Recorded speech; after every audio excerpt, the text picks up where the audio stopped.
my name is Katie Waka, and today I'm going to be doing a presentation on Arabic culture in Al-Andalus and the eventual Christian rule that came to be. And so that picture there is just a picture of the Alhambra, which is a palace in present-day Spain, and it's very beautiful and, in my opinion, one of the best examples of Islamic architecture available in today's world, or maybe in the world ever. It's actually in Granada, Spain, and you can visit it. So first I'm going to talk about the conquest of Spain by Muslim forces. In 711, Julian, who was a Christian leader, came to Governor Musa ibn Nusayr, who was the governor of northern Africa at the time, and asked for assistance in conquering the Iberian Peninsula, which at the time was being led by Roderick, who was a very corrupt and terrible Visigoth leader. So Nusayr ended up agreeing and sending one of his youngest and most capable generals, whose name was Tariq bin Ziyad, and he sent him along with 7,000 troops. And Ziyad, along with his troops, crossed from northern Africa into the peninsula through the Strait of Gibraltar. The battle wasn't much of a battle, and the Muslim forces won by a landslide.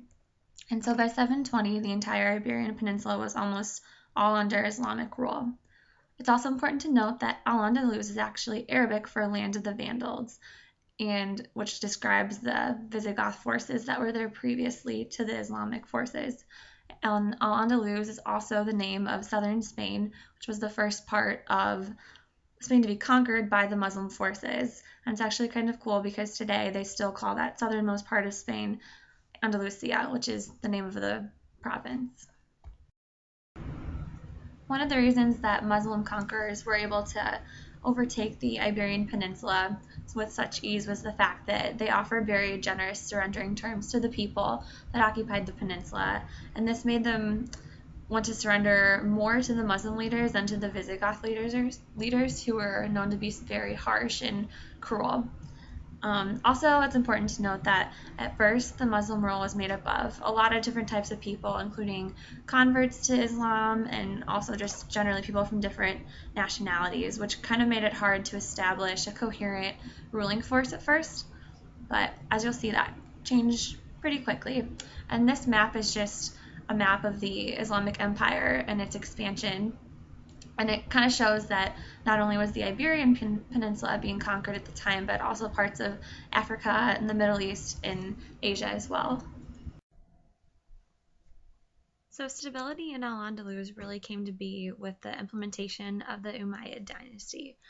And that happened after one Islamic group of power called the Abbasids overthrew the Umayyad dynasty and other more well-established parts of the Arabic world. And the first leader of this Umayyad dynasty was named Amir Abd al-Rahman, and he was a man who really wanted to implement social changes and foster a learning environment in Andalusia, unlike any other place in the world, really. And the dynasty lasted until 1031, and it's known for several great advances in the literatures, sciences, mathematics, philosophy, and many other areas of study. So because of this, the Umayyad dynasty is known to be the dynasty that really fostered the Golden Age. The picture to the right that I found is a picture of Al-Rahman accompanied by his courts, and it's most likely somewhere in what today is known as Cordoba. The first part of the Golden Age that I'm going to talk about is the aspect of religious tolerance, and this really showed the advancements that the Arabic culture had for its time, because religious tolerance really wasn't something that was happening in other parts of the world.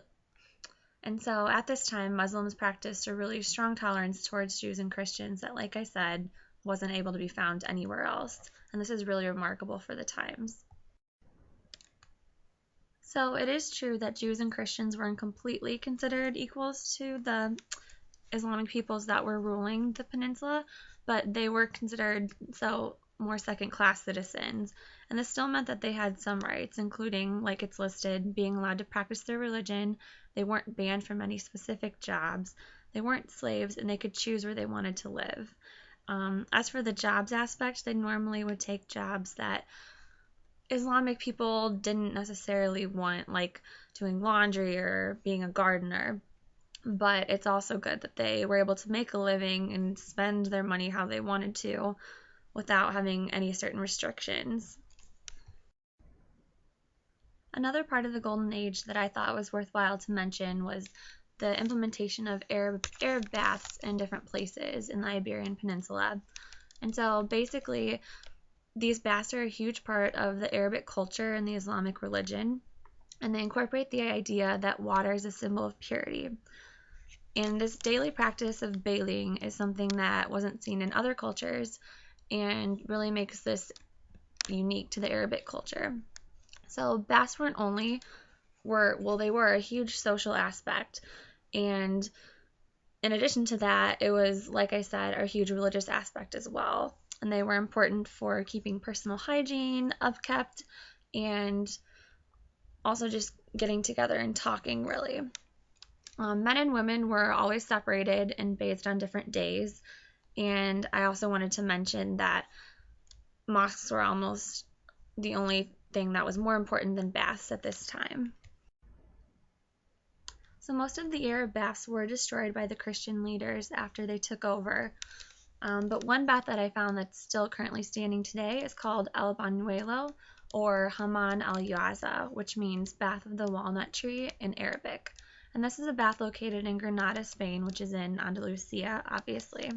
It was built sometime in the 11th century, and it contains the traditional 4 to 5 room structure, which includes the Al-Bat al-Masai, which is the entrance hall, the Al-Bat al-Binikli, which is the cold room, the Al-Bat al-Wastani, which is the warm room, the Al-Bat Sanjuno, or the hot room, and possibly the Al-Buma, which would have been where they would have kept firewood and other supplies, more like a maintenance room. I actually studied abroad in Granada this summer, and I have a few friends who went and visited this bath, and they said it was like one of the most amazing experiences that they've ever had. It really shows the heavy Arabic culture that still is in Spain, mostly Andalusia, and I think it's really awesome, the city of Granada, because it's so heavily Christian today. You can still find these little aspects that show that the Arabs were once such a heavy presence. And Granada really is one of the only cities where you can get that cool mix of Islam and Christianity all in the same place. So a third aspect of the Golden Age that I'm going to talk about today is mathematics and sciences. So these aspects are something that was really upregulated and promoted in the Golden Age, and really thanks to the Arabic peoples who studied them, we have a lot of the knowledge on these subjects that we do today. For example, Al-Zarqali was a famous astronomer who lived in Al-Andalus, and he lived during the 1000s. He was responsible for making a water clock, which was able to tell the hour and the time, or the time including the hour and minutes, which was really not something that was common back in the day. He also contributed to the Toledan tables of data for astronomy and published a guide that related different calendars, like that of the Romans and the Persians, so that there was less confusion in those respects. Al-Batruji was another famous astronomer of the time who's from Andalusia, and he developed a theory of the movement of the stars. And so related to the Arabic understanding of math and sciences is geometry, which is one of the most apparent ways that we can tell that the Arabic people had such a heavy knowledge of the maths and sciences. And so these patterns produced through geometry were used in everyday architecture as well as in illustrations. And when I was in Granada, I was able to notice a lot of these, which I thought was really cool when researching this topic now. Scholars agree, like I said, that these patterns wouldn't have been possible without an in-depth understanding of mathematics that the Arabic people, not only in the Iberian Peninsula, but also in the entire Islamic Empire, did have. The horseshoe design is also a key indicator that something is Islamic in nature rather than Christian, and that's something I was able to learn when studying abroad in Granada and also found again when doing research. So eventually, after a long and really powerful Arabic rule in the Iberian Peninsula, a decline had to come and did come. So divisions between Muslim rulers in Spain weakened the entire Arabic Empire and made a bunch of really small states that were actually really quite vulnerable. And so that's kind of what started this decline. Christians in other areas of the world began to become more hostile and wanting to fight and get back territory that some of their people did live in. So the first event that really marked the decline of the Arabic Empire in the peninsula was in 1085 when the strong city of Toledo fell to Christians. So more Arabic forces were called upon to help after this incident, and General Yusuf bin Tashfin, who came from northern Africa, ended up defeating the Christians and reuniting Al-Andalus, the parts that had been separated at least. Um, and he was really responsible for kind of bringing back the empire for a short amount of time. But unfortunately, after his death, the leaders of all the smaller states began fighting again, which resulted in the reformation of these small states that, like I said, were vulnerable. So Al-Andalus slowly lost its strength from the early 12th century until 1492, when the Christian Queen Isabel and King Ferdinand expelled all Islamic and Jewish people, actually, from the peninsula. So that's all I have for today. I think the key point that I wanted to point out is the fact that although Muslim rule is not in place today in Spain, it is responsible for forming today's Spain. The golden age of the Islamic Empire really influenced modern day Spain in everything from philosophical ideas to sciences. And the best part of all this is that many of these influences are still visible today in Andalusia, even in the word Andalusia itself.